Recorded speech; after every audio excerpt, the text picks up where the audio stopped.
और नीचे जो वो सब्सक्राइब का बटन है ना, उसको हिट करो, जल्दी से करो सब्सक्राइब।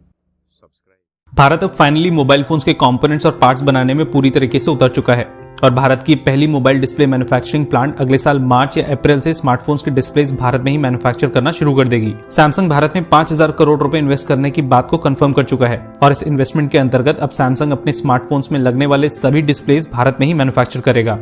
इसी साल जून के महीने में सैमसंग ने इस डिस्प्ले मैन्युफैक्चरिंग प्लांट को लगाने की बात की थी, पर उस समय क्लियर नहीं था कि ये प्लान केवल बातचीत तक ही सीमित रहेगा या सच में सैमसंग भारत की पहली डिस्प्ले मैन्युफैक्चरिंग प्लांट लगाएगा। उसी समय यह भी कहा गया था कि उत्तर प्रदेश की सरकार किसी भी तरह इस अपॉर्चुनिटी को नहीं खोना चाहती और इसलिए सैमसंग को यूपी में प्लांट लगाने के लिए सभी जरूरी क्लियरेंस और सबसे ज्यादा इंसेंटिव देने पर विचार किया जा रहा था। वैसे आपको बता दें कि 2019 जून में सैमसंग ने भारतीय सरकार को यह कह दिया था कि सैमसंग भारत में मोबाइल फोन्स की मैन्युफैक्चरिंग बंद कर देगा। इसका रीजन ये था कि भारतीय सरकार ने 2019 में मोबाइल डिस्प्ले इंपोर्ट करने पर 10% कस्टम ड्यूटी लगा दी थी और इस कस्टम ड्यूटी के लगने के बाद सैमसंग को पूरा फोन इंपोर्ट करना ज्यादा सस्ता पड़ रहा था, बजाय इसके कि इन फोन्स को भारत में असेंबल किया जाए। कुछ मीटिंग्स के बाद सैमसंग ने भारतीय सरकार से भारत में मोबाइल डिस्प्ले बनाने की मोहलत मांगी और यह आश्वासन दिया कि जल्द ही इन डिस्प्लेस को भारत में मैन्युफैक्चर करना शुरू किया जाएगा। सैमसंग की इस डिस्प्ले प्लांट के लिए अकेला भारत ही सैमसंग को अच्छे ऑफर्स नहीं दे रहा था, बल्कि वियतनाम, इंडोनेशिया और थाईलैंड भी सैमसंग की इस डिस्प्ले यूनिट को अपने देश में लगाने के पीछे बहुत से टैक्स बेनिफिट सैमसंग को दे रहे थे।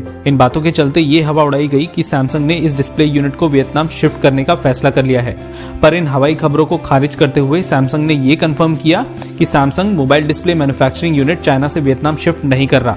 पर सैमसंग ने यह भी कंफर्म नहीं किया कि इस प्लांट को निश्चित तौर पर भारत में कब शिफ्ट किया जाएगा। और अब सैमसंग ने यह कंफर्म कर दिया है कि अगले साल 2021 अप्रैल तक मोबाइल डिस्प्लेस इस प्लांट में बनना शुरू हो जाएंगे और न केवल डोमेस्टिक मार्केट बल्कि बाहर के ज्यादातर देशों को इन डिस्प्लेस का एक्सपोर्ट भारत से किया जाएगा। वैसे इस खुशखबरी के अलावा एक बुरी खबर भी निकल के आ रही है और वो ये कि ऐसी ही display manufacturing plant Taiwanese company Foxconn भी भारत में लगाने की बात कर रही थी, पर वियतनाम से मिले ज्यादा टैक्स बेनिफिट के चलते इस प्लांट को वियतनाम में लगा दिया गया।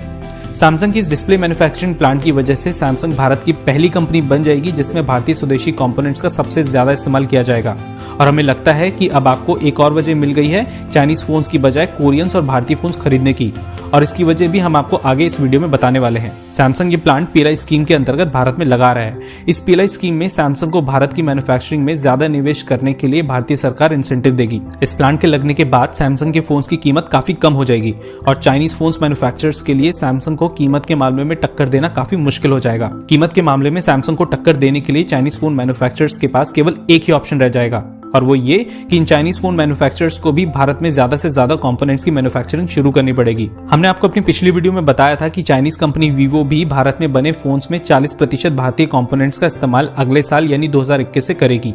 इसके अलावा एमआई भी अब भारत में मोबाइल फोन्स की पीसीबी एक बड़े लेवल पर मैन्युफैक्चर करने की तैयारी में है और 2021 के अंत तक भारत में बने ज्यादातर फोन्स में लगभग 45% मेड इन इंडिया कंपोनेंट्स का इस्तेमाल किया जाएगा। सैमसंग न केवल खुद के लिए बल्कि भारतीय कंपनीज लावा और माइक्रोमैक्स के लिए भी इन डिस्प्लेस को भारत में ही मैन्युफैक्चर करेगा। ये भारतीय कंपनीज अभी अपने स्मार्टफोन्स की डिस्प्ले चाइना से इंपोर्ट करती हैं और इस डिस्प्ले प्लांट के आने से चाइना के तोते उड़ना तो तय है। वो सभी भारतीय लोग जो पैसे बचाने के लिए चाइनीज स्मार्टफोन्स का इस्तेमाल करते हैं अब कोरियन और भारतीय ब्रांड्स के फोन अगले साल से ले सकते हैं, क्योंकि अब सच में ये फोन ज्यादा भारतीय होंगे। और जो लोग अभी कमेंट सेक्शन में ये लिखने वाले हैं कि ये फेक न्यूज है, तो उनके लिए इस न्यूज के सभी आर्टिकल्स के लिंक हमने डिस्क्रिप्शन में डाल दिए हैं, जिन पे क्लिक करके वो और जानकारी ले सकते हैं। आज की वीडियो में बस इतना ही। हम आपसे फिर मिलेंगे एक नई मेड इन इंडिया खबर के साथ। अगर आपको कंटेंट अच्छा लगा हो तो वीडियो को लाइक करें और चैनल को सब्सक्राइब करने के बाद बेल आइकन दबा दीजिए, जिससे आने वाली सभी मेड इन इंडिया वीडियोस के बारे में आपको तुरंत नोटिफिकेशंस मिल सकें।